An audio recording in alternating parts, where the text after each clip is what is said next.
Hello guys, संध्याकाळचा चहा पिऊन अभ्यासाला सुरुवात करूया. आत्ता वाजलेले आहेत संध्याकाळचे 6 आणि माझ्या अभ्यासाची सुरुवात करत आहे मॅपिंगने. आपल्याला जर प्रिवियस इयरचे क्वेश्चन बघितले तर बऱ्याच ठिकाणी असं दिसतं की बरेच क्वेश्चन विचारलेले आहेत, जसं पठारावर किंवा नदी प्रणालीवर आणि मृदा, असे अनेक प्रकारे क्वेश्चन विचारलेले दिसत आहेत. प्रत्येक इयरला 2-3 मे बी त्याच्यापेक्षा जास्त क्वेश्चन आपल्याला पाहायला मिळत आहेत. तर आपण मॅपिंगला सोडू शकत नाही. त्याच्यामुळे मी रोज 15 मिनटं मॅपिंगची प्रिपरेशन करते. म्हणजे सकाळला वगैरे एकदा वर्ल्ड मॅप आणि संध्याकाळला महाराष्ट्र किंवा इंडियाचा मॅप, आणि ते करणे गरजेचं आहे. आपण जे 8 ते 10 मार्क्स आहेत ते सहजासहजी सोडू शकत नाही. आणि असे सिंपल जर मार्क्स आपण सोडलो तर आपण रँकमध्ये येऊ शकणार पण नाही. त्याच्यामुळे मॅपिंगची तयारी ही रोज करण्यासारखी गोष्ट आहे. एक दिवस करून ते होणार नाही. आणि रोज 15-15 मिनटं जरी दिलं तरी पण आपले मॅपिंगचे क्वेश्चन सॉल्व्ह होणार आणि आपले मार्क्स कुठेही जाणार नाहीत.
माझी मॅपिंगविषयी स्ट्रॅटेजी जर म्हटलं तर मी यूट्यूबवरून एखादा लेक्चर करून घेते जोही मला आवडतो.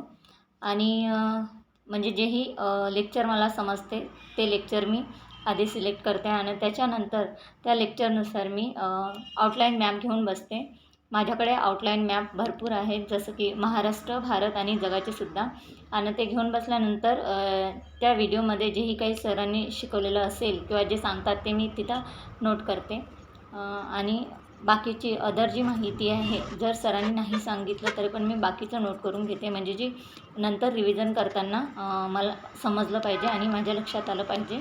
म्हणजे एकाच पेजवर सगळी माहिती ॲड ऑन असली की आपल्याला रिव्हिजन करायला सोपं जाते. प्रत्येकाची ही स्ट्रॅटेजी वेगळी असू शकते.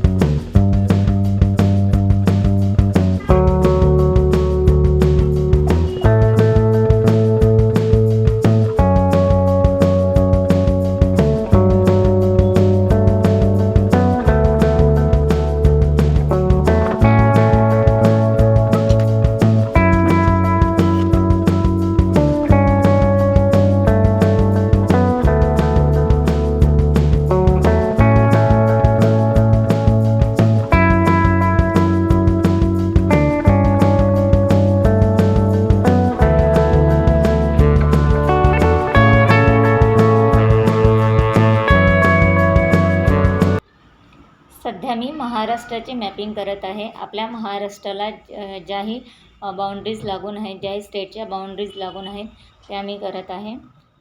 आणि आपल्या महाराष्ट्रातील कोणत्या जिल्ह्यांच्या बाउंड्रीज वेगवेगळ्या स्टेटला लागून आहेत आणि एक जिल्हा कोणकोणत्या 2-3 स्टेटला लागून आहे ते पण करावं लागणार, कारण त्याच्यावरती क्वेश्चन विचारू शकतात. त्याच्यामुळे जर आपण रिव्हिजन केलं तर मे बी हे पक्कं होऊ शकते. कारण काही कन्फ्युजन्स आहेत, माझे पण आहेत काही कन्फ्युजन, जे मी आता क्लिअर करत आहे. वेळ भेटलीच तर ते कन्फ्युजन क्लिअर करून पुढे मॅपिंग करणार. आणि संध्याकाळच्या स्लॉटला मी महाराष्ट्राचं मॅपिंग करते. आणि सकाळला जे आहे माझं उत्तर अमेरिका सुरू आहे, आणि सकाळला पण मी 10 ते 15 मिनटं उत्तर अमेरिकेला देते. मॅपिंग करणे हा बऱ्याच स्टुडंटचा निग्लेक्टेड पार्ट असतो.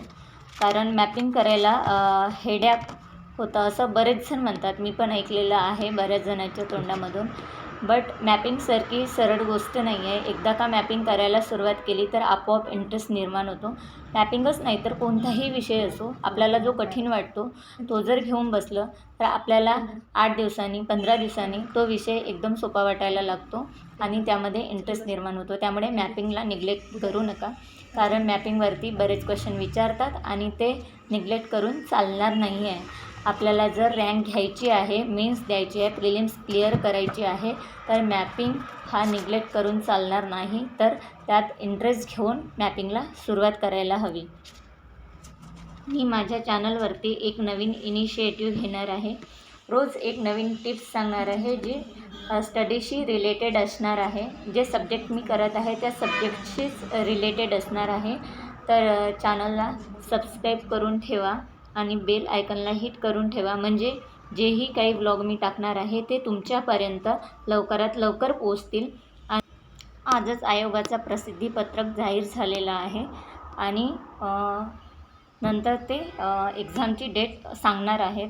पण एक्झाम ऑक्टोंबरमध्ये किंवा डिसेंबर होणार असं यूट्यूबवर खूप संभ्रम पसरलेले आहेत. तर आपल्याला तयार राहायचं आहे की एक्झाम 8 दिवसांनी होऊ दे किंवा 2 महिन्यांनी, जेव्हाही केव्हा एक्झाम होईल तेव्हा आपण त्या तयारीनिशी जायला हवं. आणि फुल कॉन्फिडन्स असायला हवं की नाही ठीक आहे, आज होईल किंवा 8 दिवसांनी होईल किंवा 2 महिन्यांनी होईल, तरी पण माझा स्टडी झालेला आहे आणि मी फुल कॉन्फिडन्स आहे आणि मी पेपर चांगल्या प्रकारे सोडवून येऊ शकतो. त्यामुळे आत्ता ही वेळ नाही आहे की टाईमपास करण्याची. अभ्यासाला लागा आणि प्रिपरेशन जोरात सुरू ठेवा. अभ्यासात कंटिन्युटी मेंटेन करण्यासाठी तुम्ही माझ्यासोबत जोडू शकता.